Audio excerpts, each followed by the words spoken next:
রাজধানীর বেসরকারি হাসপাতালগুলোর সেবার মান নিয়ে অসন্তুষ্ট স্বাস্থ্যমন্ত্রী। ঢাকার ল্যাবএইড এবং স্পেশালাইজড হাসপাতালে পরিদর্শনে গিয়েছিলেন তিনি এবং তারপর তিনি তার এই অসন্তুষ্টি জানান। তিনি তাগিদ দিয়েছেন অনিয়ম ঠিক করার। দ্বিতীয় দিনের মতো বিভিন্ন হাসপাতাল পরিদর্শনে স্বাস্থ্যমন্ত্রী। এবার গন্তব্য ধানমন্ডির ল্যাবএইড।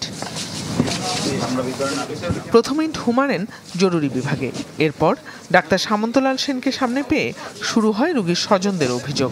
নগদের কাছে সব গ্রাহকই প্রিয়, তাই তো সারা দেশে ক্যাশ আউট চার্জ সবচেয়ে কম।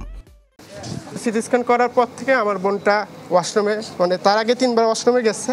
এরপর ওয়াশরুমে গিয়ে শরীরে কাঁপুনি, প্রচণ্ড ঠান্ডা লাগছে তারপর কাঁপতে কাঁপতে একদম এই অস্থির অবস্থা। পরিদর্শনে উঠে আসে রোগীর শারীরিক অবস্থা সম্পর্কে পুরোপুরি না জেনেই ল্যাবএইডে করা হচ্ছে সিটি স্ক্যান।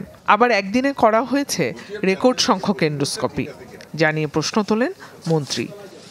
প্রসিডিউরগুলো যেগুলো করছেন কোয়ান্টিটি না বাড়িয়ে কোয়ালিটি করার কথা। আমি যেটা বলে দিছি যে এন্ডোস্কোপি একসাথে 70 জন না করে, তারপরে আলট্রাসোনোগ্রাম আপনারা কম করে করেন, কিন্তু মানসম্মত করেন। তারা রুগীদের সঙ্গে ভালো মতো অনেকে পূর্বে যে অনুমতি নেওয়া সেটা হয়নি, বা রুগীকে বুঝিয়ে বলা যে পেশেন্টকে কী করতে যাওয়া হচ্ছে সেটা বলা হয়নি, এবং ডকুমেন্টেশন ঘাটতি ছিল তাদের। ওনারা যদি এখন একটা করে দেয় যে একটা এন্ডোস্কোপি কত মিনিট লাগবে, একটা আলট্রাসোনোগ্রাম লাগবে, আপনারা আমাদের সাথে আছেন, আমরা আপনাদের সঙ্গে আছি এবং আমরা এটাকে ইমপ্রুভ করব।